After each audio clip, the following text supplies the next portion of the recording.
Vous êtes bien sur le plateau de votre quotidienne et week-end. C'est tous les jours, midi, 18h, 23h sur la chaîne numéro 23 de votre satellite, mais aussi sur la chaîne numéro 7 de la box SFR. À 9h, nous sommes en radio. À midi, nous sommes sur Facebook. Et à 13h, nous sommes déjà en replay sur YouTube de qui? Éclair FM TV.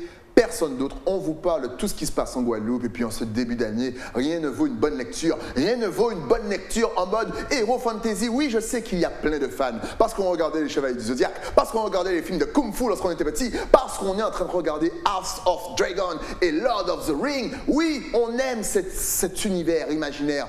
Mais vous savez qu'on a des auteurs en Guadeloupe qui font tout ça? Pour en parler, je reçois Dimitri Sablon. Qu'a-nous fait?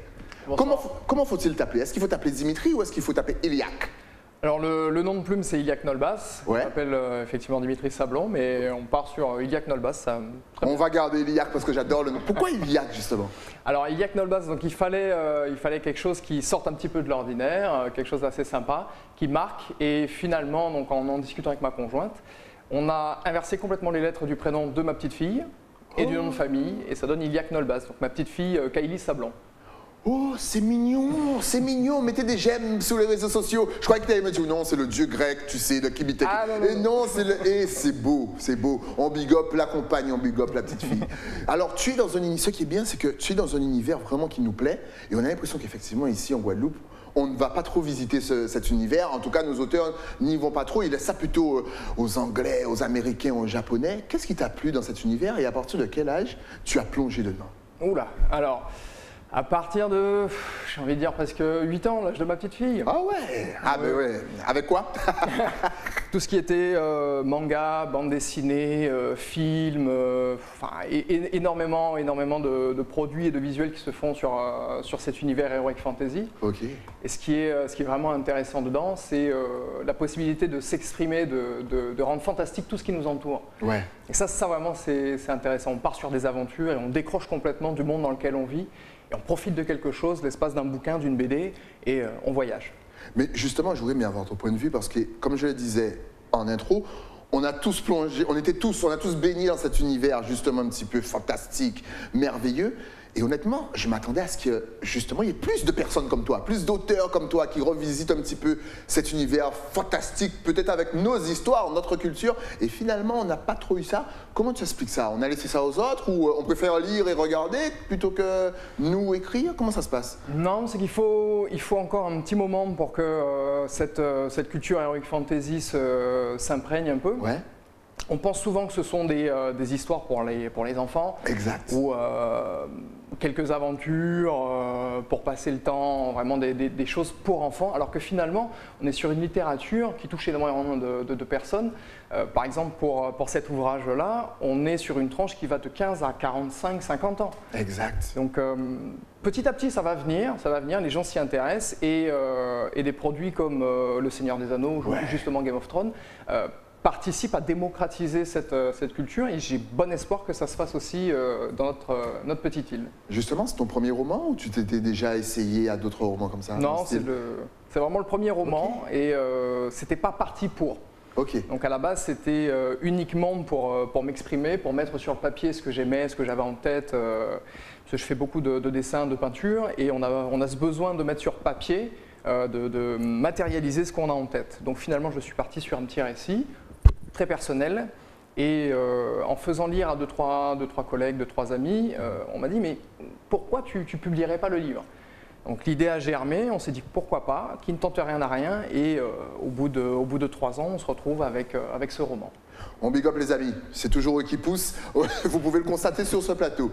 Justement, l'éveil du feu, est-ce que tu peux rapidement nous dire de quoi ça parle, nous donner le synopsis? Alors, l'éveil du feu, on suit un mercenaire, un ancien mercenaire, très habile à l'arc, donc chasseur, qui ne supportant pas les conflits entre les différentes royautés, les différents pays, décide de se mettre en autarcie, de vivre en autarcie, pour ne plus avoir contact avec ce genre de guerre inutile, entre guillemets. Sauf que, malgré son autarcie, il lui faut des produits dont il n'est pas capable de trouver dans la nature, qu'il n'est pas capable de produire. Donc du médicament, des armes en fer forgé ou ce genre de choses. Donc une fois par an, il quitte la forêt dans laquelle il s'est installé depuis quelques années, retourne vers une très grande ville. Donc on a une belle carte à l'intérieur du livre pour pouvoir suivre les périples du personnage. Et dans cette ville, donc, il va faire le plein pour repartir. Sauf que cette fois-ci, il va croiser le chemin d'une jeune femme qui va le détourner un petit peu de sa quête première, et il se retrouvera embrigadé dans des péripéties incroyables, et il poursuivra finalement, alors qu'il voulait vivre en autarcie, va se retrouver à tendre la main et à aider des gens, alors qu'il avait prévu de ne plus avoir de contact. Et tu penses, j'aimerais avoir le point de vue de l'auteur, justement, est-ce que c'est une chose bénéfique, justement, finalement, de laisser son autarcie, ou au final, selon toi, il était mieux tout seul? Ça sera à voir dans l'opinion du lecteur. Ce qui est vraiment intéressant, en fait, quand il lâche son autarcie, c'est pas tant de quitter et de revenir dans le monde civilisé, c'est les choix qu'il va avoir à faire. En fait, il est dans une histoire, le personnage principal, sans le savoir. Et il va être confronté à des événements où, finalement, il a un libre choix. Il va aider, il ne va pas aider, il va combattre, il ne va pas le faire, il va rebrousser chemin ou pas. Et finalement, c'est ce que nous, on vit aussi un peu tous les jours, mais de manière plus romancée. Mais tous les jours, on est soumis à des choix, on doit faire des choix, et en fonction de ça, notre vie avance, et les relations qu'on aura aussi avec ceux qui nous entourent avanceront ou reculeront. C'est bien, parce que tu me donnes une perche de fou. Quel parallèle peut-on faire entre des livres, des bouquins, des séries, même des mangas, comme ça, avec un univers totalement parallèle, et le nôtre? La vraie vie, quoi. Est-ce qu'on peut tirer des leçons d'histoire, par exemple, comme la tienne? Bien sûr, complètement. Tout ce qui est manga, bande dessinée, roman, on va piocher dans un réel. On va piocher dans ce qu'on connaît. Donc, par exemple, l'exploration de l'univers. Donc, on a eu énormément de mangas, comme par exemple Cobra, où on a des vaisseaux spatials, on part à la découverte de l'univers. Mais tout ça vient du fait que l'être humain s'est posé la question à un moment donné, est-ce que je peux y aller? Et là, on imagine et on se fait voyager en créant ce genre de produit. Et finalement, toutes les questions qu'on va avoir dans la vie de tous les jours, tous les questionnements, toutes les problématiques, on va les retrouver dans ces univers-là, et on va les solutionner d'une certaine manière, on va les embellir, et on va délivrer des solutions ou des propositions à tout un lectorat de cette manière-là. Donc on tire vraiment beaucoup de notre réel, de notre vécu et de ce qui se fait tous les jours. Tu as parlé de Cobra, ça tombe bien, on connaît tous Cobra, il retire son bras et puis il y a un canon à la base de son bras. J'attends toujours le film, l'adaptation cinématographique. Oh là là, qu'est-ce que ça peut être beau. Justement, là, l'Éveil du Feu parle de mon appart. Est-ce que tu as peut-être une idée pour un univers qui justement se déroulerait dans l'espace, Cosmos et compagnie? Est-ce que ça aussi, ça t'intéresse? Ça m'intéresserait beaucoup, mais dans un premier temps, j'aimerais vraiment avoir quelque chose qui va représenter notre culture à nous. Nous, ce qu'on vit au quotidien. Donc, il y a quand même un projet, pour l'instant, c'est qu'à l'étape de projet, parce que j'ai le tome 2 de l'Éveil du Feu à faire, mais travailler effectivement sur ce qui se passe nous en Guadeloupe, et avoir un personnage principal antillais contemporain avec des problématiques actuelles. Donc restez connectés. Justement, on a vu défiler les dessins. C'est toi qui dessines. Est-ce que la passion du dessin est arrivée en même temps que la passion de la lecture, genre vers les 8 ans et consorts? Est-ce que tu as commencé à dessiner très jeune? J'ai commencé à dessiner très jeune, effectivement, mais la passion de la lecture est venue vraiment après. Ah d'accord. Ça a commencé par le dessin? Ça a commencé par le dessin. Toi aussi, tu dessinais les yeux de Dragon Ball Z, de Sangoku? Exactement. J'ai fait comme tout le monde. On a tous fait ça, eh oui. Et en fait, à force de recopier, de multiplier les dessins de Dragon Ball Z, des Chevaliers du Zodiaque ou autres, à un moment donné, on veut avoir quelque chose qui nous appartient. Quelque chose qui nous appartient, quelque chose que nous, on crée. Et pour le coup, on met les modèles de côté. Et c'est là que commence le processus où on va créer son propre univers.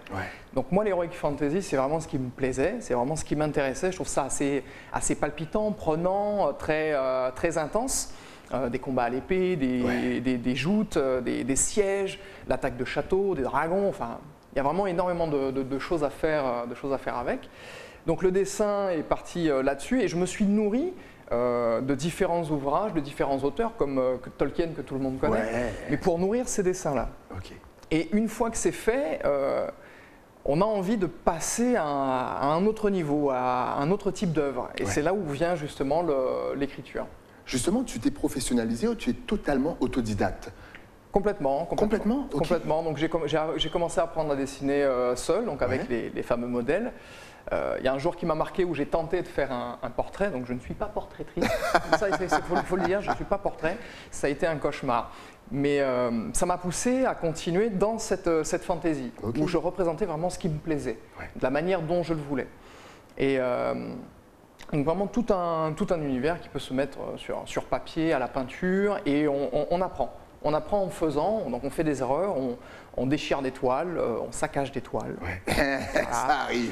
Et oui, on réussit pas forcément du premier coup. Ah non, ça c'est sûr, mais c'est en faisant finalement qu'on apprend, et c'est ce que je dis à beaucoup de mes lecteurs quand ils viennent, surtout quand ce sont des jeunes qui veulent apprendre à dessiner, faire du manga et autres, il faut faire. Il faut acheter un carnet, il faut crayonner, il faut passer à l'encre, il faut faire de la peinture, de l'aquarelle, de la gouache, il faut vraiment tout tenter. J'ai fait de l'huile, j'ai fait donc de l'aquarelle, de l'acrylique, et finalement je me suis orienté vers du digital painting. Parce qu'on a des techniques, on a des rendus qui sont très impressionnants, et finalement avec la démocratisation des outils, ça devient vraiment à la portée de tout le monde. Donc tous les passionnés, si vous avez envie, allez-y, prenez un crayon, un dessin et donnez-vous à fond, un ordi, commencez à écrire une histoire, il faut le faire. Il faut le faire. Voilà, il faut le faire, et ça, peu importe l'âge. Dans un film, justement, une adaptation, par exemple, si demain, je ne sais pas, quelqu'un reprend ton bouquin pour faire une adaptation, tu sais, ça sera peut-être un petit peu plus facile à regarder par rapport aux effets spéciaux, aux scènes d'action. Moi, une question que je me pose, c'est comment vous, en tant qu'auteur, vous faites pour garder l'action et captiver le lecteur? Parce qu'effectivement, comme tu l'as dit, il y a des combats d'épée, franchement, il y a de l'action. Comment, dans la lecture, tu arrives à captiver ton lecteur? Parce qu'il faut garder le rythme. Comment faites-vous pour placer le rythme dans les mots? Alors, la première chose, moi, qui m'a fait vraiment énormément de bien lors de la création de ce livre, d'ailleurs, je passe un petit mot, je remercie Marie-Christine, Laure, Sandrine, Dominique et mon père. C'est ces lecteurs-là qui vont vous dire, ces bêta-lecteurs qui vont vous dire si vous êtes sur de la bonne rythmique. Parce que quand vous allez créer une histoire, quand vous allez créer un chapitre, alors vous avez une méthode qui consiste à vraiment avoir un canevas et ensuite à l'écrire au propre.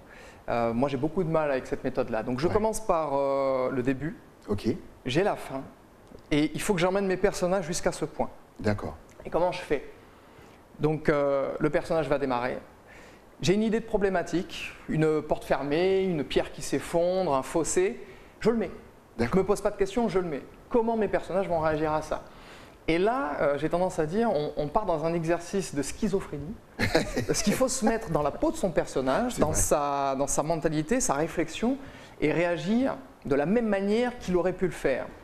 Donc on se met à la place, et pas de facilité, on essaye de résoudre le problème avec une solution intéressante.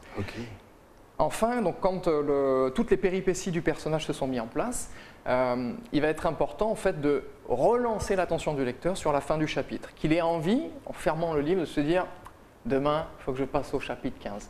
Demain, il me le faut. » Et vos bêta-lecteurs, à cette lecture, c'est eux qui sont vraiment capables de vous dire « Ouais, là, on veut la suite. » Dépêche-toi d'écrire, on veut la suite. Et là, on a gagné quelque chose. Et comme quoi, encore une fois, on big up les proches. D'ailleurs, on voit plein de dessins, mais on tient quand même à souligner qu'il n'y a pas forcément de dessin dans le livre. C'est-à-dire qu'il y a la couverture, c'est bien fait, parce qu'effectivement, on se dit « Waouh, ça doit être un super livre !» Mais attention, c'est vraiment un roman. C'est à base de Harry Potter, Tolkien et compagnie avec Le Seigneur des Anneaux. C'est vraiment un bon roman.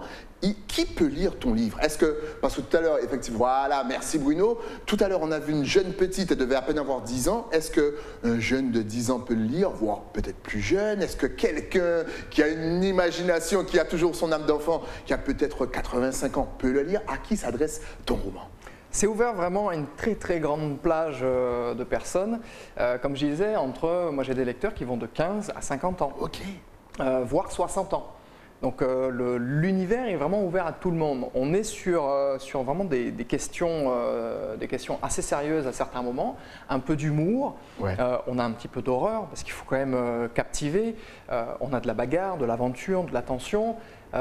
On arrive vraiment à regrouper toutes les envies, tous les besoins du lecteur. En dessous de 15 ans, je conseille aux parents de jeter un coup d'œil au bouquin, de le lire, savoir si quand même il sera adapté. Mais de nos jours, on est beaucoup plus exposé à certains médias Et finalement, en fait, nos enfants sont aptes beaucoup plus tôt à lire certaines histoires. Donc on est vraiment sur de l'heroic fantasy et on a ce côté humoristique, ce côté sérieux qui permet de plaire aussi à tout le monde. Est-ce que justement l'univers heroic fantasy arrive à, je dirais, rassembler des personnes qui en temps normal ne se seraient peut-être pas rassemblées, qui ne se ressemblent pas, qui viennent de, je sais pas, de continents différents, qui parlent une langue différente, mais cet amour pour cet univers. Parce qu'on voit les photos défiler, et c'est vrai qu'on voit des jeunes, des moins jeunes, on voit toutes sortes de personnes. Est-ce que cet univers a cette faculté en plus que notre univers, qu'on ne va pas critiquer les univers dramatiques, romans policiers, etc. Mais est-ce que quand même, parce que moi je me compte dedans, est-ce que cet univers rassemble plus de personnes, de lieux et de provenances différentes? Alors il va rassembler énormément de lieux, énormément de personnes, parce qu'en fait dans l'heroic fantasy, on est sur des situations épiques. Ouais. Donc on n'est pas simplement sur un personnage auquel on va s'identifier, un héros auquel on va s'identifier. Non, on s'identifie à un personnage qui est censé réaliser des actions et des actes, des aventures épiques. Exact. Donc par exemple, on a dans ce livre une description de l'ascension d'un volcan. Ouais. Et on est tous passés par la soufrière. D'ailleurs, la description de ce volcan dans le livre correspond à la soufrière. Oh, pour quelqu'un de Saint-Claude, les gars, j'ai envie de vous dire qu'il nous touche au cœur là. Ben, oh, big up Saint-Claude et Matouba. Et quand je dis que on écrit avec ce qu'on vit tous les jours, on avait fait une ascension de la soufrière avec des amis de façon un peu tardive. Okay. Donc on arrive sur le sommet sur les coups de 15 heures. Et on se dit, c'est fini, c'est mort. Il va y avoir des nuages de partout, on n'y verra rien. Et grande surprise, arrive au sommet. J'ai jamais vu la soufrière aussi dégagée. Et là, on a une flore qui est complètement différente de celle qu'on trouve lors de l'ascension ou même au pied de la soufrière. Ouais. Donc, j'ai pris cet événement, je l'ai romancé, et l'ascension qu'on a dans le livre, on retrouve donc toute cette flore de la soufrière, mais on y rajoute des événements épiques avec une bataille, une escarmouche. On va rentrer dans le volcan lui-même, histoire de rendre les choses mais vraiment spectaculaires. Et c'est ce qui est passionnant dans l'heroic fantasy, c'est que finalement on part avec un bouclier, une épée, une armure de cuir, et on se retrouve à devoir combattre à cheval dans des régiments entiers. Là où l'heroic fantasy réunit encore beaucoup, c'est que le jeu de rôle a de plus en plus le vent en poupe. C'est vrai ça. Voilà. Et c'est quelque chose qu'on essaie, notamment dans une association basée sur Sainte-Anne, qu'on essaie de développer depuis déjà plus de 2 ans, c'est de remettre au goût du jour le jeu de rôle justement. Ok. Et on y trouve énormément d'univers heroic fantasy comme Donjons et Dragons. Ok. Et là, nos participants, nos adhérents ont la capacité de jouer le rôle d'un personnage. Et comme je dis, bouclier, épée, on part à l'aventure et pendant des fois 3, 4, 5 heures, des fois ça peut durer 10 heures de partie, on vit des choses qui sont extraordinaires. Et on rentre à la maison, on se dit, j'ai voyagé aujourd'hui. C'est ce qui est magnifique avec l'heroic fantasy, c'est pour ça que j'aime ce type de littérature. Et est-ce que tu rêves que L'Éveil du Feu est une adaptation en série ou même en long métrage, mais vraiment produite par des réalisateurs d'ici, des acteurs d'ici, avec une équipe technique d'ici, sachant que souvent on a l'impression que cet univers est très dur à adapter au cinéma, parce qu'on a pu le voir, certains qui ne connaissent pas le roman aiment beaucoup le résultat, mais ceux qui ont lu le roman sont souvent très déçus. Donc toi, de ton point de vue, est-ce que tu aurais aimé avoir une petite adaptation, on ne sait jamais, de ton roman? Forcément, je dirais oui. Forcément, je dirais oui, parce que finalement, le lectorat et le public vont s'agrandir. Exact. Le but d'un roman, finalement, c'est qu'il soit lu. C'est qu'il soit découvert, qu'il soit vu par d'autres personnes. C'est partager l'aventure que nous, on a vécue en l'écrivant, la partager avec les autres. Ouais. Le fait qu'il y ait une adaptation cinématographique, à ce moment-là, c'est vraiment l'ouvrir à encore plus de monde, à encore plus de public. Après, on a souvent des soucis dans les adaptations avec fantasy parce que justement, on repart dans ce travers de ne pas prendre les choses au sérieux. Ouais. Mais sur certains plateaux, vous avez des accessoiristes, par exemple pour les épées. On peut tout à fait faire un film avec une épée en plastique en mousse. Ouais. Tant que la caméra est assez loin, voilà, on ne voit pas grand-chose. Ça passe. Voilà. Même avec les écrans 4K, parce que des fois avec les écrans 4K, c'est là la qualité. Ça devient compliqué. Ça devient compliqué. Ouais. Mais par contre, si vous prenez des films comme Le Seigneur des Anneaux ou Le Hobbit, par exemple, qui sont très connus maintenant, Au niveau des accessoiristes et de toute l'équipe de tournage, on fait appel à des forgerons. Vraiment des vrais forgerons qui travaillent sur ces épées-là, qui travaillent sur ces matériaux-là pour permettre d'avoir des accessoires réalistes.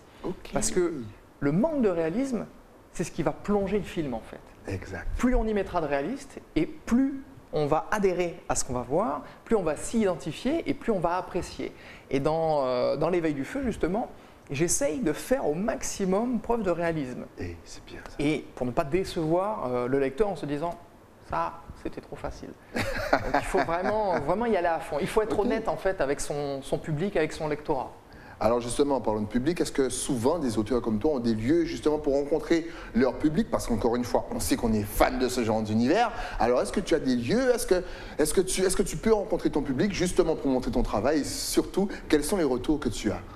Alors effectivement, on peut rencontrer un peu partout son public. C'est ce qui est aussi intéressant quand on est auteur. On marche dans la rue, on va croiser quelqu'un qui va nous dire « mais c'est vous qui avez écrit tel livre ». Et là, il faut prendre le temps en fait, de discuter 20, 30 minutes, 1 heure avec cette personne de l'univers qu'on partage ensemble.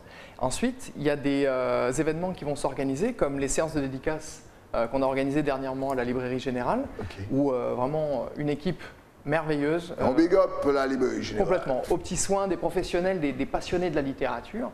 Vraiment, j'étais à l'aise. Et c'est un moment privilégié parce que les personnes qui vont venir là sont spécifiquement sur place pour ça. Voilà, on a eu de beaux événements comme celui-ci qui ont rassemblé énormément de monde. Finalement, on échange avec l'auteur, mais le public échange aussi entre eux. Et il y a des synergies qui se font. Qu'est-ce que vous allez mettre dans le tome 2? Mais moi, je pense ça de tel personnage. Vous avez commencé par écrire ou à faire les dessins. Comment ça se passe? Et il ne faut pas hésiter, il faut partager avec son lectorat, il faut partager avec son public à ce moment-là. Mais j'ai tendance à dire, tous les jours, on est amené à croiser des personnes finalement, des gens géniaux et qui vous apporteront énormément. L'éveil du feu, mesdames et messieurs, disponible partout. Encore une fois, Iliac. Allez vous acheter le tome 1 parce que le tome 2 arrive bientôt. Je suis sûr que ça va vous plaire, que vous allez bouffer le bouquin comme jamais. En plus, encore une fois, nous sommes fans de ce genre d'univers. C'est génial. Donc justement, si on veut te suivre, te contacter, te poser des questions, voilà, devenir fan de Iliac. Est-ce que tu es connecté sur les réseaux Facebook, Instagram, WhatsApp, TikTok, Twitter? Ne t'inquiète pas, de toute façon, si on en oublie, tout va s'afficher juste ici. Donc oui, effectivement, connecté. Donc vous avez un site internet sur lequel vous pouvez suivre toute l'actualité du livre et notamment l'avancement du tome 2. Donc vous saurez au fur et à mesure l'avancement de chaque chapitre. Vous me retrouvez sur Facebook, je suis très disponible, je réponds assez rapidement. Sur Instagram, des superbes photos pour chaque événement et forcément sur WhatsApp. Dispo 24/24. Voilà, et pour celles et ceux qui nous écoutent à la radio, sur Facebook, c'est Iliac avec un Y au début, .nolbas.roman. Et sur Instagram, c'est iliac.nolbas. Le WhatsApp 0690 0049 92. Et puis au pire des cas, si vous n'avez rien compris, vous allez à 13h sur le YouTube d'Éclair FM TV, vous regardez le replay, parce qu'encore une fois, c'est une émission à revoir du début à la fin. Et surtout, voir les dessins d'Iliac, c'est magnifique. En tout cas, on va rajouter une chose, c'est que au cas où, si vous êtes dispo, le samedi 15, il vous donne rendez-vous pour partager, pour échanger et surtout pour acheter son bouquin. Eh oui, venez pas les poches vides. Ça se passe où? Alors, ça se passe à la Librairie Générale de Basse-Terre. Donc, venez nombreux, on sera là. Et ce sera toujours avec le plus grand plaisir, un échange et c'est très convivial. Vraiment une équipe au top. Moon Bastet, et vous avez entendu, le volcan dans le bouquin, c'est la soufrière. Donc on se déplace et on va donner la force à celui qui a mis la soufrière dans ce bouquin.